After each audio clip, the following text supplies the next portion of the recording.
Hey, Vinny the Handyman here. Thank you for watching YouTube short videos. Really quick, I want to go over inside angles, or also known as inside corners.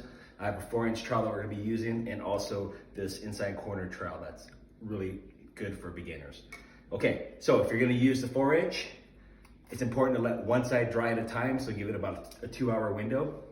All you want to do is put mud on the inside corner here, and you're just going to smooth it all the way down, just like that. Okay, angle, you want to angle it, bring it all the way down. Let it dry, it'll be ready for sanding, okay? All right, the second method,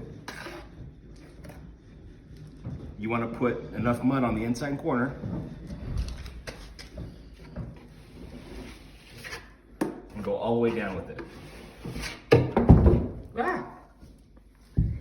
Put it on the inside corner and go all the way down with it.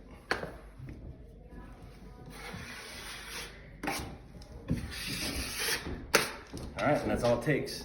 Take care.